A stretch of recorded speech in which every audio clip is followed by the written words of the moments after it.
Hi, I'm Robert Hicks into TALRadio of the Touch a Life Foundation.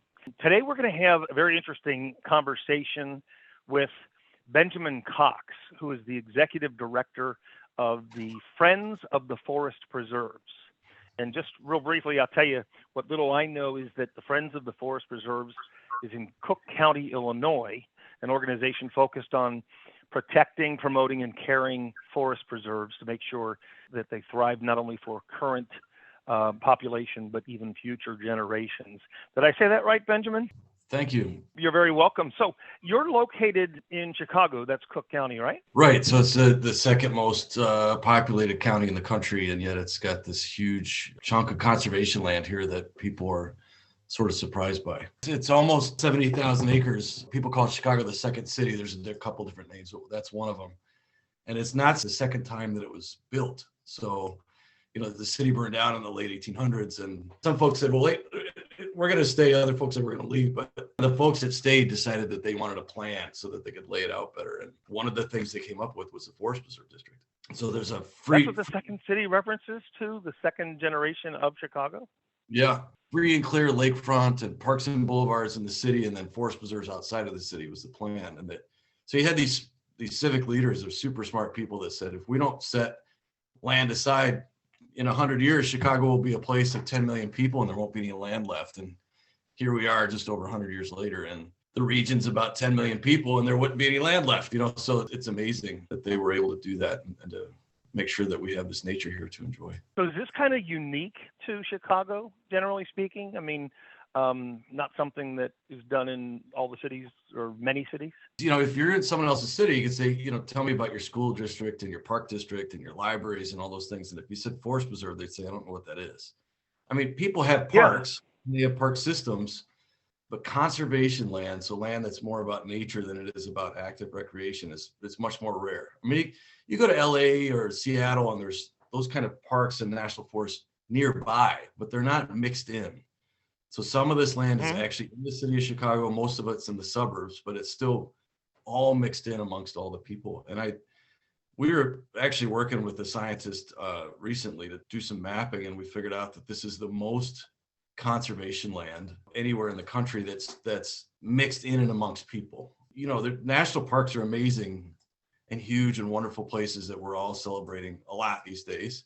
On a list, they would be bigger than about 20 national parks if it was made a national park. So there's 63 national parks, and this would rank in like the mid 40s. So it's close to like Arches National Park in size, which a lot of people know Arches because it's those iconic. So this was the first one in the state. It's the first one in the country. This government's actually 2 years older than the National Park Service. And then other counties in the state have copied it, but not that many. 17 or 18 have something similar. And then again, there's Cleveland's got a Metro Parks system that's got kind of this emerald ring around it, like the forest preserves. And, you think of places like Central Park, Boston's got some things, but they're not a NAGL. So this is I understand. Because I was thinking of that as I was preparing for this conversation. I thought, what is a forest preserve? Because I'm driving along and I think, well, there's the woods, right?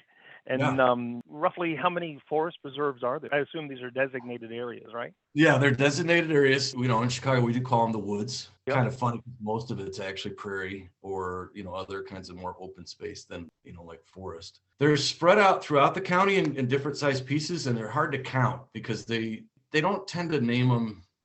The one right here by my house is a couple hundred acres, and there's other ones that are, 15,000. So like, how are those the same? And then in the one, the wide range. This one has like 5 different entrances, and each one's got a different name. So, the whole thing's called Dan Ryan Woods, but then there's different names for different parts. And the same thing, like if you went straight west of here about 20 minutes, you're in this enormous piece. I actually went out there for a 6.5 mile hike on Sunday, and it's a 20-minute drive from the house. And it's got this world-class mountain biking, and there's camping and there's fishing, and here you are right here in the mix. The only thing, you can easily get to where you could be anywhere out in nature. National parks are again wonderful. The big giant ones are all far away. Generally, they're not real close to people. And probably the biggest difference is you can go out to Palos and you can, I'm hiking on Sunday and I saw just a few other people, and it was a warm day, so a lot of people were out. The one thing you'll hear is noise. You'll hear a little bit of, some car noise sometimes, or an airplane or two, and that'll remind you of Chicago, but you won't see a built structure at all. That was part of the whole mission. I'm a very avid hiker, and I just started getting into the national parks. So this is something that I can completely relate to. It's love it. I love being outdoors, and just having the opportunity to observe what's right there in front of us, what nature provides. But so you were the executive director. How long have you been with Friends of the Forest Preserve? Were you the founder, or did you join after it had already started? It was founded by a group of volunteers in 1998. And they did a lot of really good policy work, and they really put the organization on the map. Did some really great partnering with other nonprofits that had longer track records, which is a good way to sort of build your reputation. You don't need to reinvent the wheel. Sure. You can hone your way in and throw elbows, or you can kind of come in and work with folks. And that's what we've always done. With that success, they realized they should hire staff. And so I was the first staff person back in 2004. So it's been about 18 years. And you didn't start out here in terms of a career direction, right? Or what your education was when you started out. You were in a whole different vein. I always knew I wanted to do something in the environment, quote unquote, and I didn't realize that I'm even more about conservation of land and plants and animals, and for people to enjoy, to get out and recreate in. I grew up out in the suburbs. I went to forest preserves, but I did go. I lived in Indianapolis for a while and went to journalism school and took all the classes you could take on environmental studies.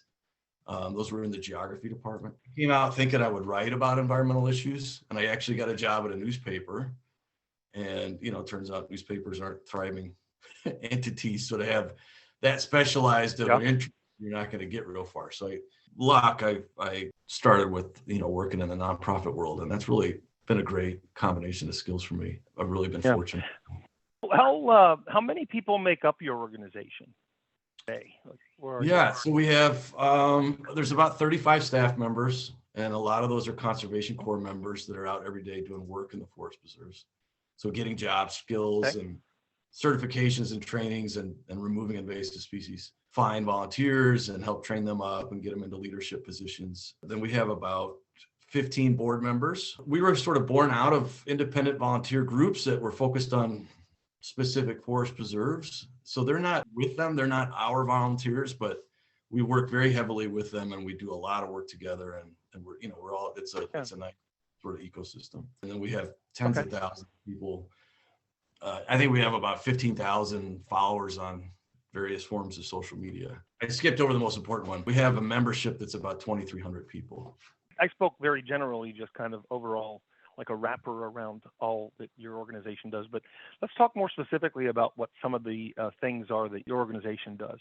At our core, we're an advocacy organization. So Illinois is a place of many, many governments. That's the way that they designed it, was to have lots of local governments. And means there's lots of local elected officials.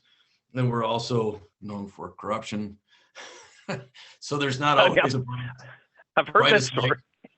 Yeah. Well, there's some really big news yesterday, even. So working together with the Forest Preserve has been very beneficial to help improve the way they were run. Part of the reason we were formed is that the Forest Preserve were kind of a train wreck. I mean, they were coming up on their 100-year anniversary, and they kind of lost their way. There was really a lot of patronage. Garbage wasn't being picked up. The grass wasn't being mowed. And, about 80% of the forest preserves are natural.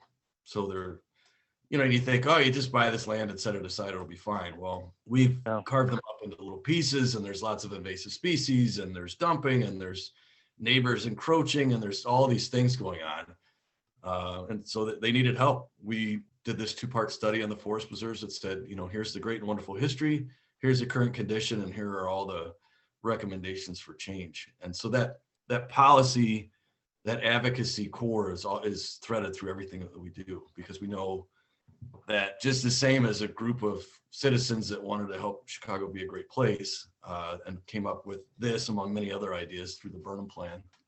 That's our job now, is to continue that legacy, to make sure that there's people who care about them and use them and protect them. Otherwise, the people could come together and go, that's wasted space. Let's turn it into a subdivision or a shopping mall or a school or whatever. And people try and do that all the time anyway. So then we have that, the advocacy work.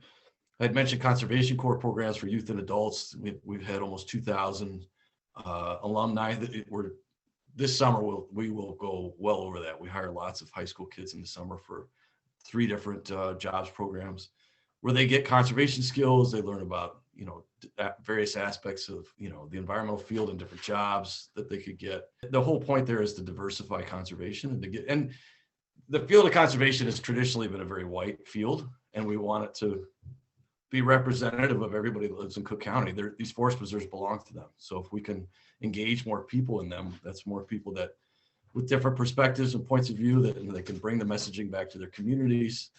And at a minimum, they get job skills that then they can use, in any job that they get in the future.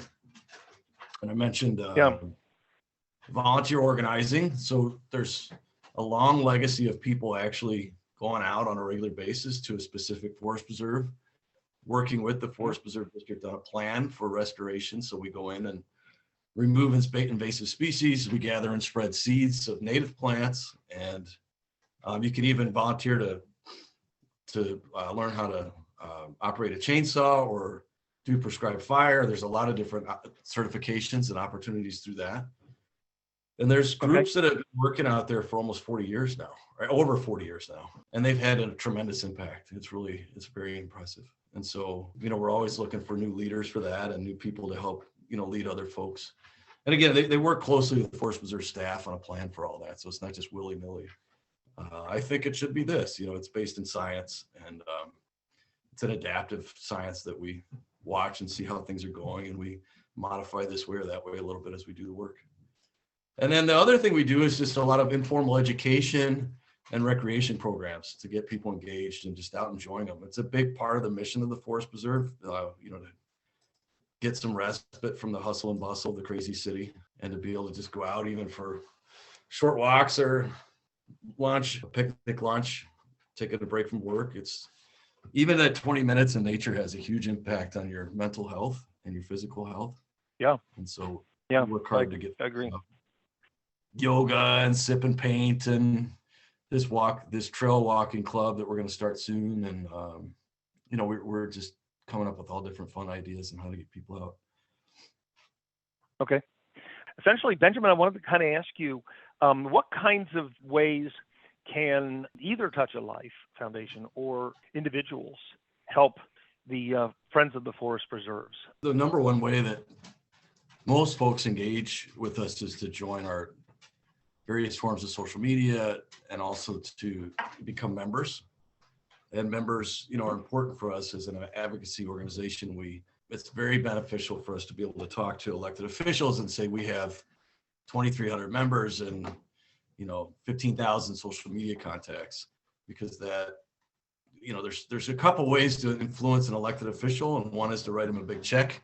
Another one knows them that can really tell them what they should be doing, and the third one is to say we represent thousands of voters that will pay attention to you at the next election. Like that's not directly what we're doing, but that's what they hear when you say we have 10,000, 15,000 social media contacts. We have 2,300 members. Positive thing. I mean, it's democracy in action. It's not a threat or a cudgel. It's just the way it is. And so I actually remember when we started saying to commissioners, get up to speak at a public meeting and say, oh, we have now have over 2,000 members. Their heads started turning where they hadn't before. And it meant something. And it's because they know how many votes they need in each election and how close it was the last time. So they know who to pay attention to after that. Of course, with membership comes generosity. People give, and one gift a year. They might give several gifts a year. Our average is about $60 or $70 a year. So, it's a lot of folks making up what for a nonprofit is the hardest money to raise, is the money that doesn't come with a big obligation. Grants are wonderful, but a lot of times they say you have to do X, and we need to do stuff like pay, or do policy work, which is hard to fund. And so when people are donating at that level, they're supporting that really important work. And then and the social media work and the community building. And so those are we also just have a ton of ways for people to volunteer, and we're good at connecting people with opportunities, even not directly with us too. And so that's really a very important role for us. So if somebody wants to donate, for example, or perhaps even tying in the seeking membership, getting information, where do they find you? FOTFP.org. So the acronym for Friends of the Forest Preserves .org. It's also if you were to type in Forest Preserve Friends, we'd be a search engine, we'd be the first thing that came up. The donate button's nice and big and bright. We're also a very, people oriented. I mean, our whole mission is about uniting people to care for the forest preserves. And so we're very reachable. I'm not like, so busy I can't take a phone call or respond to emails. We all do that, and we do it quickly. And so always happy to have a conversation with folks about what they're interested in. We have donors that will pay for Conservation Corps time because they want, they're involved in a restoration effort at a forest preserve. And so they'll say, I know if we bring you in, you can do these certain activities, and they'll pay for actual days. We have corporate team building days where people go out and get out of their offices and get together and do volunteer work, and we do some team building around that. So that's a fun opportunity. And there's just lots of different ways to support the work and to make sure that folks are out doing good work and picking up their, getting job skills and certifications that can help them in future careers. And as a volunteer with Friends, you can get involved with that restoration work that I was talking about a little bit before. People go out and they actually remove invasive species and spread seeds, and it's a huge social opportunity. It's physical, and and there's people who are doing this into their 80s and 90s. It's unbelievable. It's like it's the secret to longevity. But there's this social aspect to it too. It's kind of a little club. It's another activity, that you're out and enjoying with other folks, and there's a lot of learning that goes on. I think that's what probably keeps most people involved. You can do monitoring, so people go out and they learn how to count birds or frogs. So you go out a couple times a year and you're listening to the frog calls, and you figure out which species are there, and you track all that. It's really, it's science. It helps us know if something's working or not, if the place is healthier.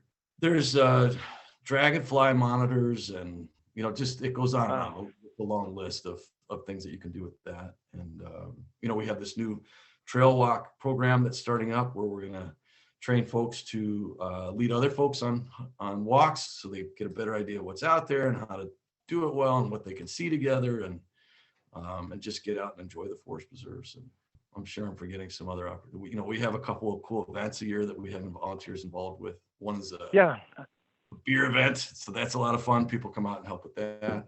Yeah. What kind of do you have any coming up? Like, between now, it's here we are in early March. Between now and as we're heading in toward the summer, any particular significant events that you want to call to people's attention that are off the top of the head? Really, we have two events a year, fundraising events that are, the one is a golf outing. The Forest Preserve has 10 golf courses, and they have one that's actually, a lot of them are pretty municipal, kind of flat, regular golf courses. This one's actually pretty difficult and more, it's got a really cool design. It's called George Dunn National Golf Course. It's locally famous. So we have our event there, and it's real laid back. We don't do, it's not hardcore and competitive. We have a little bit more fun. We play best ball, which means everybody's a little bit more interactive and having a good time. So that's in June. Yeah. And then in you don't spend your day in the forest. Yeah, you don't spend your day chasing the ball like I do. It's like, oh, that one's gone. We'll use yours instead. So then an event called Beer in the Woods, and that's in September. I wanted to hear about that. Yeah, so it's, we were doing those, like, and a lot of groups in Chicago do these like downtown dinners, and you come and there's a speaker and you get a table of people and cocktails and dress up, and that's fun. I mean, it's got its place, but it's, it doesn't speak to us as a conservation group. And so, one of the biggest uses of the forest preserves are the picnic groves, and people have family reunions and birthdays and, other life celebrations, quinceañeras, and, all those sorts of things out in the preserves. And we thought, why don't we get out there and do something like that? So, beer's been so popular it just keeps growing. It's been it started way back in the 90s where the craft beers really started growing, and now it just hasn't slowed down. And so we get out, we have I think this year we'll have 40 different breweries. We have live animals, a DJ and some food trucks. And then we also have like two, hikes into the forest preserves to go check them out, and bird walks and other. You'd be amazed how many people want to go out for like a mushroom ID walk. I mean, people just eat that stuff up, and it's because they're cool. If you get into it, they're really interesting, and to know like this is down the street from your house and see really cool nature it's nice. It's really great. So that's on the north side. Last year, I think we were getting close to, I think we actually went over 800 people, and you wouldn't know it because it's a nice open space, and it's kind of, even in COVID, we did it, and we were out and separated from each other enough, and you're outside anyway, and it's nice fall weather, and it's just really, really fun. It's a fun event. Benjamin, wanted to chat just a little bit. What kind of things might you be aspiring to in the foreseeable future, like things that you might want to do in terms of directions to take your organization? Yeah, one of the biggest things we're doing right now is working with Forest Preserve staff and other partner organizations and civic leaders, volunteers in the community that on a thing called the Next Century Conservation Plan. So that came out as part of the Forest Preserve's 100-year anniversary, which was about 5 years ago now. It's a 25-year plan that has ambitious goals for acquiring more land, restoring 30,000 acres, and engaging people better, and having an impact on the economy through the forest preserves also. And so we're very much at the table for that work and the different committees that work on it. And there's a lot of obviously there's a lot of funds to raise to make that work, but there's also a lot of engaging people and making sure that we're bringing as many people to the table as we can. And I think that's the pivot. I was talking earlier about Friends was heavy advocacy, and we still are, but it's much more at the table than it is kind of bigger, splashy reports that get a lot of media attention. It's about really sitting down, bringing in resources, financial and people, and all the different kinds of ways that we can help the Forest Preserve do a better job. And so the staff has really gone through a big change over the past 10, 12 years, the way the organization's run. There's always been good people there, but the leadership really has done a good job at sort of turning things around and improving their operations and their management and the work they're doing on the ground and the plans that they have. Governments are famous for making plans, and then they sit on a shelf, and the next plan comes 2 years later, and a new elected official comes and that one's thrown out and all that. This plan has stood the test of time already and is really being implemented. So it's exciting to be involved with that. And a big part of our goal is to have a lot more folks out there doing Conservation Corps work. So I had the fortune of going to a Harvard class on nonprofit strategy, essentially. It's a week-long course. It's a pretty brutal schedule every day, but it was awesome. And the biggest takeaway that I got from that was that, a collection of good programs is not strategy. So we're trying to focus. So you can do lots and lots of things and do them really well, but that doesn't mean you're moving the ball at all for your mission necessarily. So we're really focused in heavily on that Conservation Corps, volunteer organizing, and then getting people out just to enjoy the preserves. And those three things we know will help us do a good job of getting more people involved in various ways and caring for and improving and protecting the forest preserves. That's, we have 4 crews now. Of adults, 5 adults on each crew. They work 36 hours a week, and they're paid, real wage and all that sort of thing. And we've had as many as 7, and our goal is to get up to 14. And that takes real money to do that. That's not easy. There's some bills floating around with all this sort of, stimulus and the investment dollars that are happening. There's an interest in revitalizing the Civilian Conservation Corps and having, sort of like. Well, I want to touch on something that you said, just because I kind of like to make a bit of a personal connection, not just with you, but also with our audience a bit. You've talked about the excitement, the exciting things going on. So just kind of share with our audience, if you would, on a personal front for you, what being involved in this kind of an effort does for you, like within yourself. How does it make you feel to be a part of something like this? It's a really local way to help this global challenge that we all hear about with the environment and climate change. And it's overwhelming. Like what am I supposed to do about climate change? I'm not a scientist. I'm not a Yeah. government. Well, as it turns out, there's some things I can do right here in my community.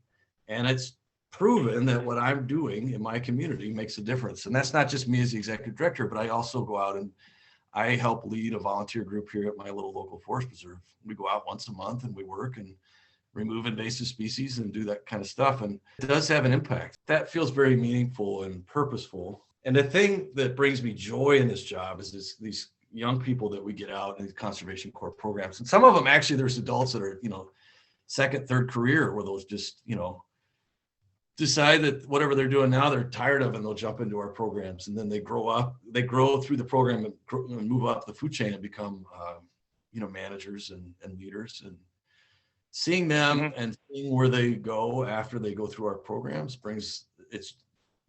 I think one of the rarest emotions that we have in life is joy. And so to have those moments, especially if you're popping out of like some kind of advocacy conversation, some kind of policy work, or you're writing a grant or something that's harder, and you turn around and you're at an event or an activity with Conservation Corps folks, these young people, or the adults again, you just kind of get waylaid by it all of a sudden. It surprises you, and you're like, oh, yeah, this is why I do that. This feels really good.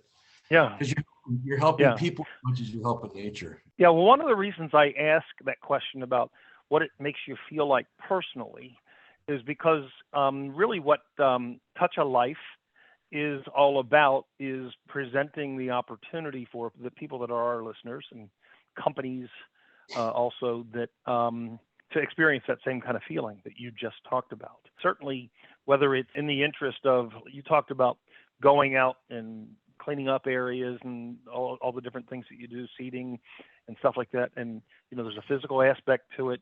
Everybody wants to get exercise all the time now. Well, here's something you can actually get your exercise and not be up against the machine, but out doing something that is productive beyond your physical nature. Well, anyway, it's a chance for you to experience that. And as I mentioned, Touch a Life Foundation is a nonprofit organization that's all about bringing people together that want to help one another. Essentially, our mission is to bridge the gap between those in need and those who are willing to give. And hopefully, certainly we'd rather you be on that second group.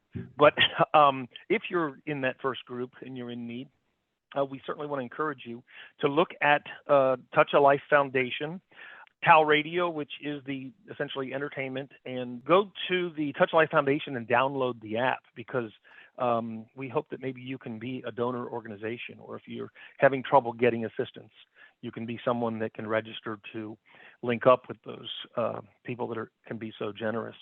So we certainly want to thank Benjamin Cox, who is the Executive Director of Friends of the Forest Preserves in Cook County, Chicago, Illinois, for meeting with us today. Benjamin, one thing I should just real quickly, any last minute message that you might want to have for environment lovers or youngsters about your organization, and anything else that maybe we haven't touched on? Yeah, I'd say if you don't do anything else, just go out and give it a shot. Go visit a forest preserve. People don't, and I don't know why they would. They don't know the size and the shape of their county. Like, who cares about, like this forest preserve district's based on that. And so if you look at it, a lot of people know the one or two near their homes, but they don't realize that it's part of this giant system. 70,000 acres in Cook County and 350,000 acres of conservation land just in the Chicago area, when you look at all the different entities that are doing the work to conserve land here. So if you can zoom out a little bit and get a sense of how much nature is here, you'll realize that you don't have to go far away to enjoy nature. We all think we got to go out west, or at least up into Michigan or Wisconsin or something, which, those are great places, but you can also get out and enjoy right here, just a few minutes from where you live or where you work. Yeah, so much opportunity, so much to gain. So many people that are in need of help, and so many people that have difficulty finding places where they can help, and hopefully we're doing that. Benjamin, I want to thank you for chatting with us today. This has been really enjoyable and very insightful. But so maybe we'll do this again sometime, see where you are in the future. TALRadio of Touch a Life Foundation. I'm Robert Hicks, for spending time with us today, and most of all, for your generous nature in following us and participating in the Touch a Life Foundation. Stay with us on TALRadio. It's all about us providing additional uplifting stories, and we hope that you'll will continue to listen to us. That concludes our conversation, everybody. Thanks, and hope you have a great day.